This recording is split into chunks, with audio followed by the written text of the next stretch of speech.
All right. Hey, Joanne. Oh, we got Stephanie. She's muted. Here. Hey, what's happening? Oh, you know. I'm in the cat room. There's two. Okay. We're in the blue room. I'm in the cat room too. What are you guys doing in my space? How's it going, Stephanie? Good. How about you? Good. I'm gonna post this link to Facebook real quick. And then whenever you want to get started, pause this. That's exciting. Yes. Gloria. All right. Stephanie, I'm gonna let you take the reins here. Hi.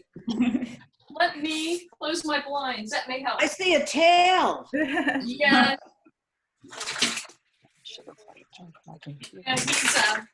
he wants to help. That helps a little bit. That's awesome. I love seeing everybody. This is so I know. It is nice to see people. Yeah. Hey, Steph. Hi. I Somebody's showed an everybody artist. earlier. Here's the two cats hiding in the igloo. They are none too pleased, but I invaded their space because I thought it'd be more entertaining than just my office. No. So are we ready? Stephanie, you want to take the reins and start? Sure. Sweet. So most of you know me. I'm Stephanie Merlin. I'm a cat behavior specialist, and I've been with Pet Alliance 7 years as of last month, whatever month we're in now, as a volunteer. In the past 2 years, I've been working as a cat behavior specialist. So when talking about what's going on now, I'll show me your kitties, everyone, if you can. One of the questions I'm getting are, you know, my life is different. Everything's different. For me right now, how does that impact my cat? And does it impact my cat? So I want to say, hi, Betsy. What I'm going to do is kind of talk about how this affects your cat at home. And I know some people out there are fostering cats from our shelter, and how that might impact the cats you're fostering, and how we can kind of try to work with what we have to make your cats a little less stressed out, and kind of maybe help us be a little less stressed out about what's going on and our cats too. So I have 5 kind of things I'm going to go over to how to keep your cats kind of stress-free right now. So one is know your cat's personalities. If your cat is super cool with you being home, I know some people's cats are like really happy that they're home and they're getting more attention. Absolutely, like, reciprocate that attention. You know, let them sit on your lap, let them do what they want to do. But as we know, all cats are individuals and have individual personalities. Not every cat is totally cool with you being home. I know my cat, she's pretty indifferent, but she keeps looking at me some days like, why are you still here? Are you ever going to leave? So some cats are more independent, and they may find you being home and being around a lot more stressful for them, because that's not their usual routine. That's not your usual routine. So if you have a cat who is more independent, you know, let them kind of do their thing. You know, you don't need to go encroach on their space just because you're home. Let them, just as I talk about in the shelter with shelter cats, let cats decide how they want to interact with you. I think that's really important, that we kind of respect their space and boundaries. And especially, you know, if you have kids that, you know, are home more and they're like, oh my gosh, I want to play with my cat all the time, and that cat is like, no thank you. Make sure you're teaching them to let that cat decide how they want to be interacted with. Now, this can be difficult if you're fostering a cat from a shelter who's an adult cat. You don't know their personality right now. So the best way I think you can gauge this is, I'm sure it's going to be hard to show on here. You all are familiar with the body language chart. So up in the top, we have kind of relaxed, alert positions. That's blue, green. These are, you know, comfortable, relaxed cats. 3 to 4 is more anxious. You know, 5 to 6 is really stressed and terrified. So I wouldn't expect a cat that's coming from a shelter environment into your home to be totally relaxed and chill right now. It's going to be stressful for them, and that's normal. Um, but use body language as a guideline with this. So if you're seeing your cat, the foster cat, in the 3 to 4 range, the more anxious range, I think that's okay. But if they're living in that space 24/7, I think that's something you can obviously contact me about. I don't know if do we have a chat feature on here I can share? My email. I'm going to put it in here. It's at the bottom, like you should be able to see it. Chat. Yep. Yeah. So if you're noticing your foster cat or even your own cat at home is struggling with what's going on right now, please feel free to send me an email. We can try to figure out what's going on, see if there's anything we can be doing to help your cat feel a little more comfortable right now, or your foster cat. But I wouldn't stress, because I've had some people email me saying, you know, I'm fostering a cat in the shelter, and they're living under the bed, and they're sleeping a lot, and they're not engaging a lot. That would be normal. I mean, I think just generally it's normal in any other circumstance, but it's going to be a little more normal now. But I think the main things to look for with your foster cat, make sure they're eating, drinking normally, pooping, peeing normally. Obviously, if there's any medical concerns, get in touch with Pet Alliance. But any behavioral stuff, if you feel like they're really not acclimating well, feel free to contact me. So the next thing to consider is keep your cat's routine as much as possible. Our routines have changed, and we can't really do much about that, but our cat's routines we can try to keep as normal as possible. And cats are very much creatures of habit. They really don't like change very much, and some cats are more easier to acclimate than others, and then some, like, you just change the paint color in your wall and they're upset. So try to keep things as normal as possible with your cat's routine, as far as when you feed them, when you groom them, when you play with them. So make sure you're having kind of their normal routine. If you're fostering an adult cat right now, try to create a routine and be consistent with it as much as possible. So have a consistent feeding schedule when you're going in the foster cat's room, making sure you're going in there a couple times a day, checking on them, playing with them, keeping it as consistent as possible. So the third thing is, don't switch things up right now. This is not the time to be trying new things. If you can call him, this is his number. Okay. Are you on the phone? Yeah, I'm listening to it. Yeah, I was going to say somebody needs to mute their phone. No, I'm listening to a seminar. It's okay. Okay. There we go. Okay. So the third thing is, don't switch things up. This isn't the time to change up your cat's life right now.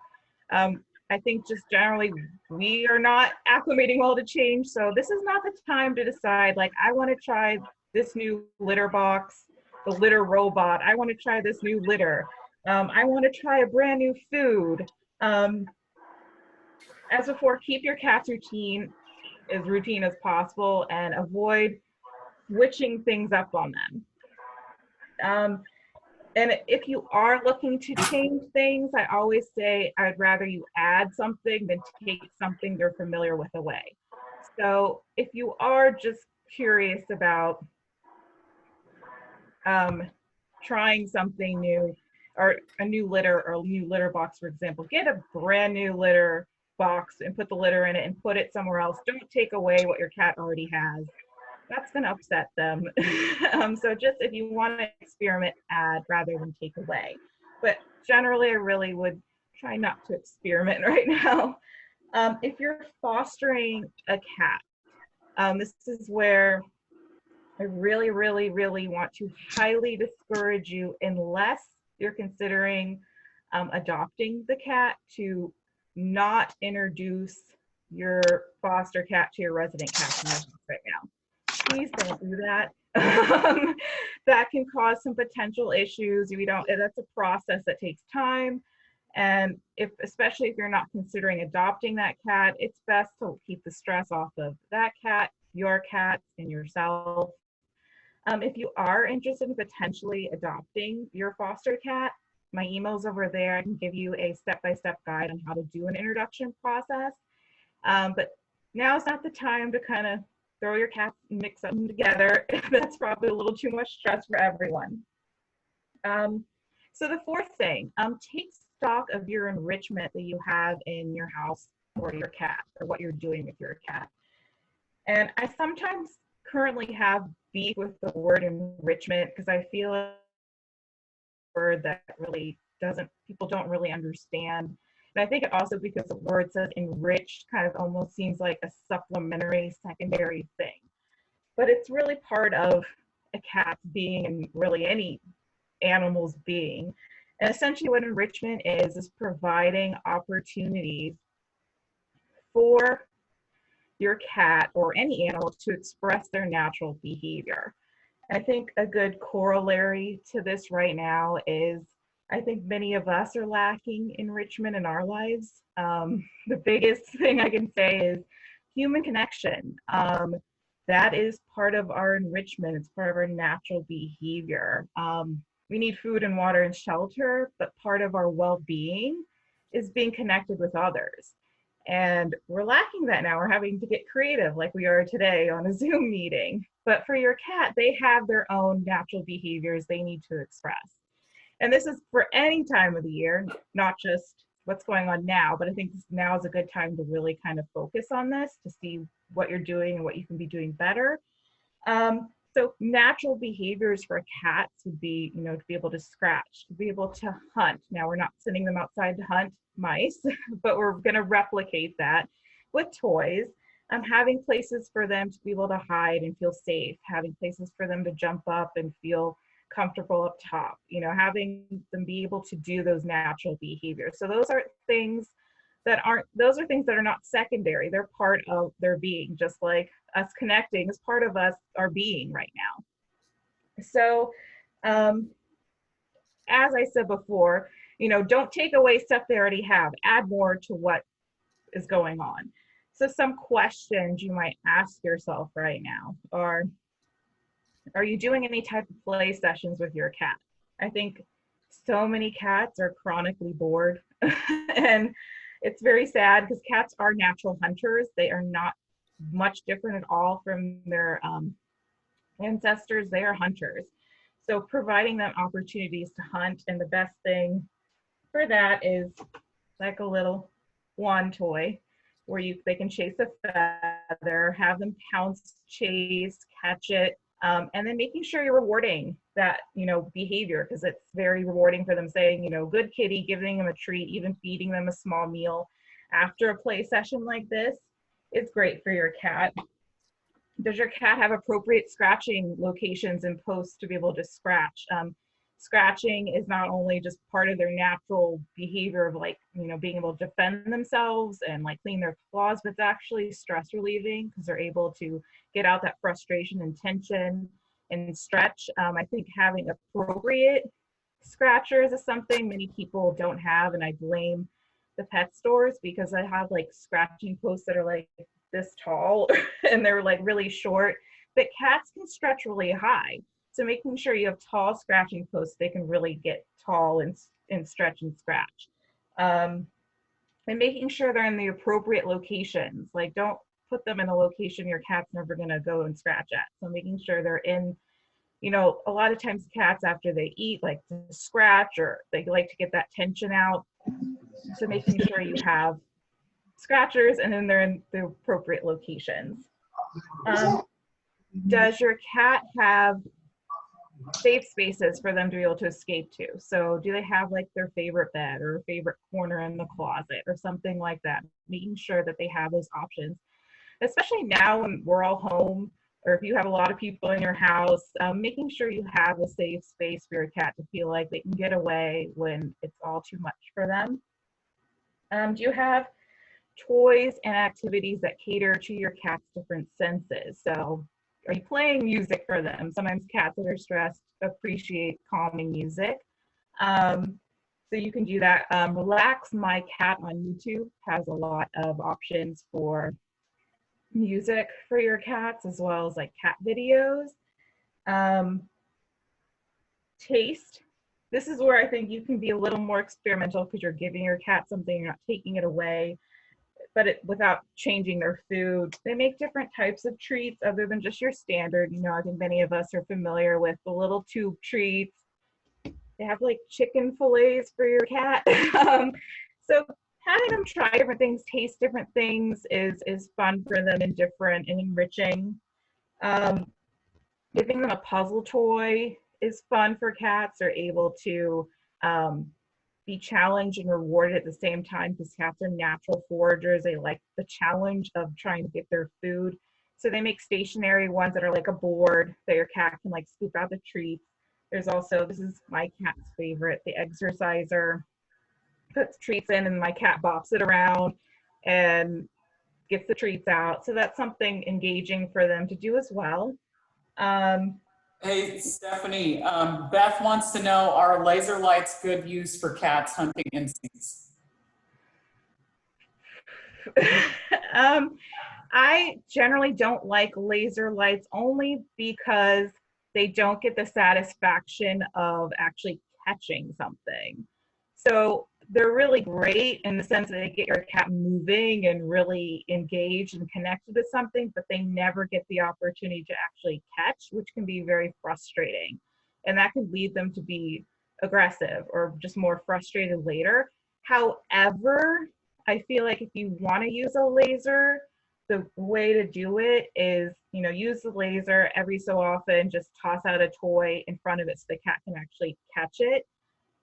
Because I do think they're kind of fun and they really get your cat moving, and the cats really like to see that, but they can get frustrated without being able to catch something. I'm glad she asked that because I have one and I used to use it with our earlier rescue Bean all the time, but since I adopted Grateful, who used to be Oreo from y'all in October, and if we have time, I can share a photo afterwards. But I've never thought about doing that with her. And she's got a little calico in her, even though she looks like a tuxedo. And apparently they love doing stuff like that. So I'll have to try it. She likes feather toys. That's her thing. Yeah, I think there's ways you can kind of get creative with it to make it work. Because I see so many cats that really love it, but it's just making sure we're letting them have that opportunity to actually kill their prey. And, you know, Catnip, since is going on with the census, catnip toys, that's a good way to get your cat kind of engaged with something. Something about toys too is make sure, you know, as far as enrichment, that your environment is interesting for your cat. So a lot of people have the same cat toys in the same location for months and months, and the cat doesn't care about the toy anymore. So people think, why bother? Move those toys around. If there's a toy that your cat has totally lost interest in, try moving the locations, because that can be a whole brand new toy to them. But as I said before, like if they have a favorite toy, a favorite scratcher, keep those where they are. The ones that they're not paying attention, try changing location or adding a new toy in the mix. Stephanie, when would you give your cat catnip? Because mine are active enough and I'm a little scared they'll get more active. If you're worried about them becoming more active, you don't have to give your cat catnip. I think catnip has different effects on different cats. My cat, if your cat ingests catnip, which is fine, it has more of a sedative effect. And the cats who like to sniff catnip, that has a more stimulating effect, or they roll around in it.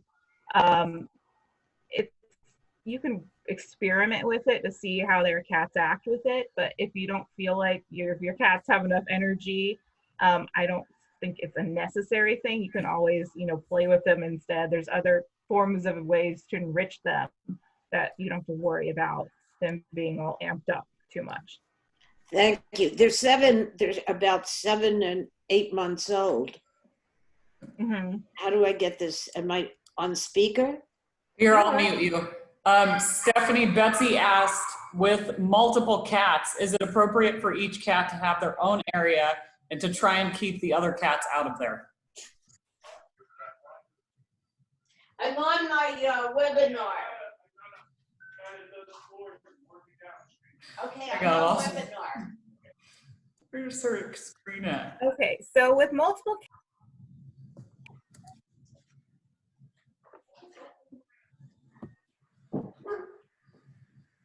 Where? am I not muted? Am I here?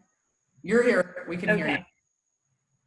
So if you have a multiple cat household that is relatively peaceful, cats kind of, I know you don't, but let me let me talk about that. If it's relatively peaceful, cats know how to timeshare. They kind of know, here's where I go here, and then Bob goes here later, and I go up here in 2 hours. They have a natural way of knowing when they can share their spaces. If you have a more contentious or an unperfect multiple cat household, I think it's important that you kind of do investigative work to see where each cat kind of likes to prefer to go, and making sure you set up that space for them, and having multiple options for your cat. So don't just, if you have 4 cats, don't just have like 4 cat beds in different rooms. Have like 8. So there's plenty of options. Cats, just like litter boxes, we don't want one, with the general rule is like 1 per cat plus 1 extra. We want to give cats options. So don't just give them the bare bones. Have options, different spaces, kind of see where they might gravitate toward, and then try to create kind of spaces for them. And making sure that each cat is kind of entertained in their own way, however that benefits them, because every cat is different. So if there's certain cats that are more high energy that may be a little more cranky towards the other cats, making sure to play with them and making sure they're getting that energy out so they're not spending time bullying another cat. So adding more, having options, making sure those other cats, every cat is enriched in the way that's best for them, is going to help kind of keep things on an even keel right now. So I have one more thing I just want to talk about, and then questions galore. So the last tip I have for you is to take care of yourself. Our cats and all our pets can pick up on our stress levels. And I think it's really hard to ask of anyone right now to be totally relaxed and calm. And I think that's ridiculous to ask that of anyone. But keeping in mind that like it's important to express how you feel and share your feelings, and finding those outlets that help you feel more calm or feel more comforted is important, because then your cats are going to feel more calm and comforted too if you're able to help yourself right now. So be kind to yourself. That's going to help everyone in the house, your cats included. So those are the things I want to talk about today. So anyone have any questions about anything talked about, or just generally cat related things? I'm guessing that I know there's like indoor outdoor cats. You probably wouldn't want to change their routine, right? Like if they go outside at some point during the day, then you want to still let them do that during this. Oh, wait. Kathy's walking by with tiny kittens. Where'd she go? Oh, Look at those little munchkins. I don't know if you guys can see them. Okay, tiny kittens, sorry. no problem. I think generally most of us have indoor cats. So here, we want to keep our cats inside. I know I was listening to a webinar in the UK where that's pretty common to let your cats out and in. And their general recommendation was it's probably better to keep your cats more inside than normal right now, because we don't know what they're picking up, where they're going, and all that stuff like that. But if your cat is a cat who really benefits from being outside, I think it's okay. But generally, I think our general philosophy here in the Pet Alliance is if you have cats, try to keep them inside. Hey, Stephanie? Yes. Can you hear me? Am I unmuted? I can.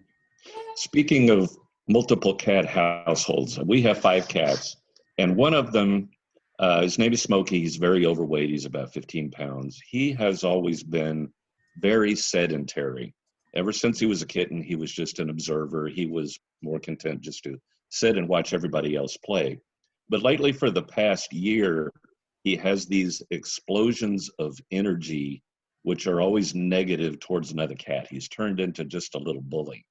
Just out of nowhere, someone will walk by and he will just pounce on them and start a fight. I don't know what started this behavior. I can't figure it out. He was bullied a little bit when he was littler by other cats because he was so laid back, and I don't know if he's now just turning that energy back on everyone, but it just comes out of nowhere. Do you have any suggestions on that?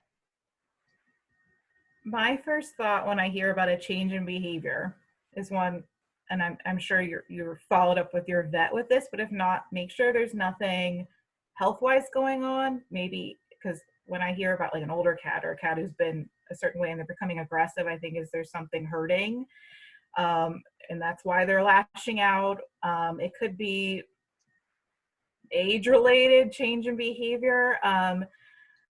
It's hard to say, but my first inclination would be is everything health-wise going okay?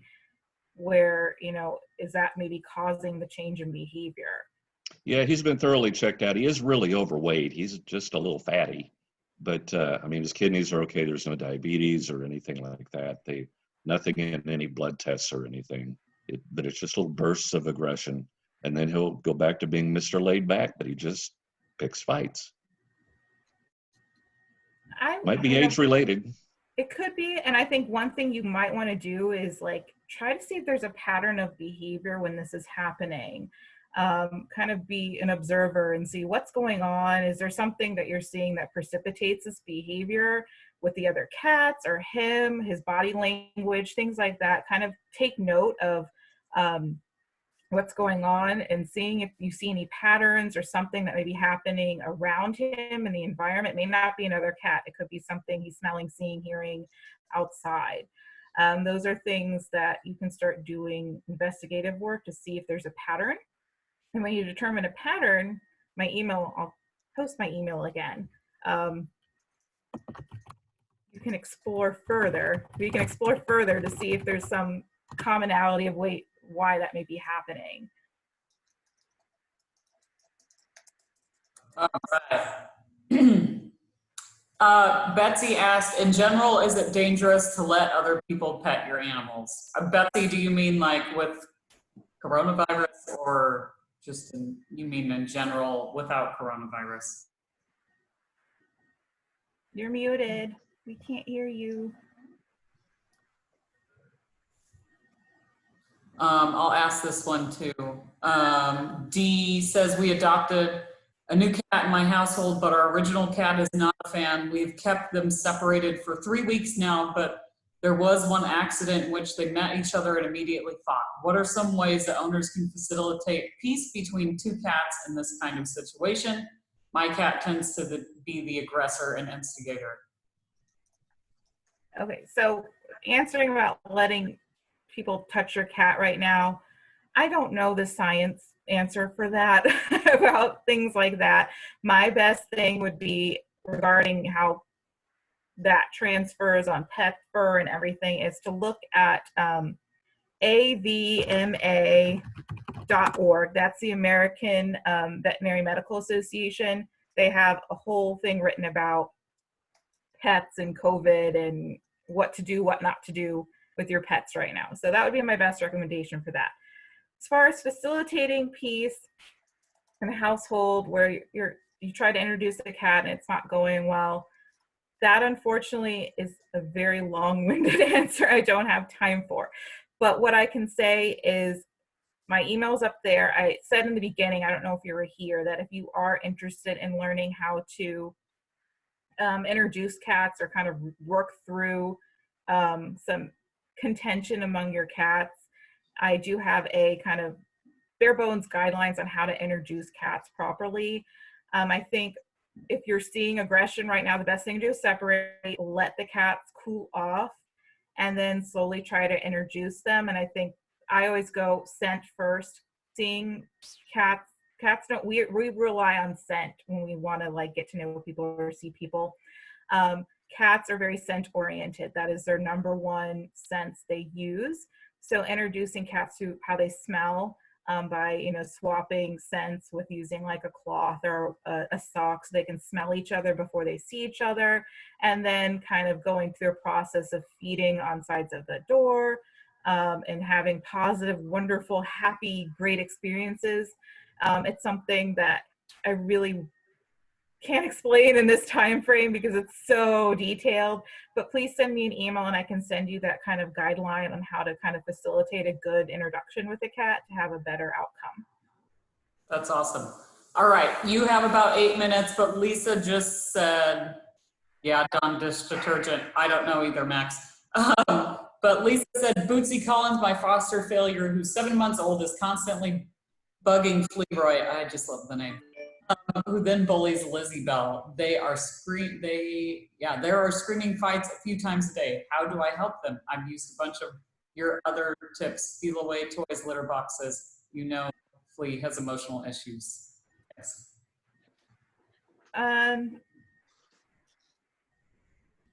I think, okay, so you have a younger cat who has more needs for energy. So yeah, exactly. So I think it's kind of finding what is that thing that satisfies his energy? What is that toy? What is that activity? And then making sure you go through that. So I think a lot of times people do like a play session with something like this, and your cat is not done. They still need to exert their energy. So making sure they're getting through that kind of prey sequence of catching, biting, stalking, whatever, and going through that. And it may need to be multiple times, but also when they're done and you're seeing that, you know, them finally kind of calm down, that energy is reducing, reward them in some way. Signal it with food. Usually it's a good way, like giving them a small meal or a treat that signals to them like, I did my job, I killed something, I'm going to eat that, now I'm going to relax, I'm going to groom and go to sleep. So maybe finding whatever that is satisfying that intensity of his energy and making sure that's followed by with reward that can help signal we're calming down, which can help kind of reduce him annoying the other cats or being a bully. Thanks, Steph. No problem. All right, we've got about 6 minutes. Does anybody have anything? Share that popcorn. Who's eating popcorn? I eat popcorn right now too. Oh, somebody's coming out back here. Check it out. I've broken them. Look at. It's mealtime. Steph's take on. That's an awesome one. I watched that too. What is your take, Carol Baskin? If you watch, I have not watched that yet. I'm going to watch it this weekend. Come on. Oh man, wild. I know I need to watch that. I will get on that and let you know. But let me get my cat really quick so we can do a cat show off in our last few There you go. Who just sent the picture of the cats on the pool table? That's awesome. Yeah, that's me. This is grateful. Sorry, here's the other one. This is the pretty girl that I adopted in October from y'all, Candace. Yep. That was her name was Oreo, and I got her from PetSmart, but she was a Pet Alliance. And then I honestly can't remember if this other, and we call this being Salvador Dali impression. He's like so chill. He's a dog in a cat's body. And yeah, he cracks me up. But anyway, he either came from Pet Alliance or OC or Orange County, but I'm not sure which because my son and his girlfriend at the time adopted him. Now Kevin has a Labrador that was adopted out of Georgia, so I have both cats. Anyway, that's awesome. They're fun. Somebody else want to grab it? Well, let's see if I can figure out how to stop sharing. The first time I've done this. Doing? Somebody else grab it. Oh, I see Stephanie's. Stephanie's got a cat. How's she doing? Oh, there's cat. Okay. She's fine. Some of her liver values were funky, so she has to be retested in like 2 weeks. But she's fine. I mean, she's not up. I mean, I'm more worried about it than she is. Oh, there's that. Yellow and blue. I know. Lisa, I dig your response. I know I have a hard time with it too, but Carol Baskin. He's going to be Carol Baskin or the Tiger King for Halloween, I'm telling you. It's cat. I think it's very appropriate. Don't have any other questions? Cat behavior, anything? Like I said, I know we're talking about COVID and stuff, and there's a big forth about if we should be transporting pets right now, and this, that, and the other thing. People either fall on the side of, yes, we're still saving lives, just use PPE and wash the pets or whatever. That's why I said the Dawn dish detergent, or even dry shampoo. And then there's the other people who are like, no, you have to save the humans. We should be moving animals. So it's an interesting thing to follow, but supposedly the University of Florida and the Wisconsin thing, if you wash your pets right now, it's going to aerolize or whatever in the air, and then you could get it if somebody pet your it's contagious. I don't really know. I think it's too early to prove anything like that personally. I have a question. Sure. Yeah, my husband keeps wanting to wash the cats when you're talking about washing. They're inside cats. They're perfectly clean. I keep saying, don't do it, don't do it.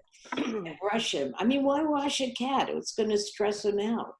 That's my opinion. So what is yours? I agree. Cats clean themselves. Unless you're like my cat, who's a little old, who this morning stepped in her poop in the litter box. Or they roll in something gross, you know. There's no reason to really clean them. I mean, you definitely want to brush them and groom them, but you don't need to give them a bath unless they did something yucky, really. That's a good point. So we have 1 minute left. If any, I'll ask one question. go for it. My grateful is, other than she had a quick UTI and we took care of that, she's still on Cosequin. So now Bean thinks it's his best life too, because he gets a portion of a can of Friskies every morning while she gets her Cosequin. But she turns into Cujo when I try to clip her claws. That's her like only fault as a cat. I know about burritoing, all of that. Do you have any other magic tips for clipping claws? Because I usually have someone else do that, and it's harder now, of course.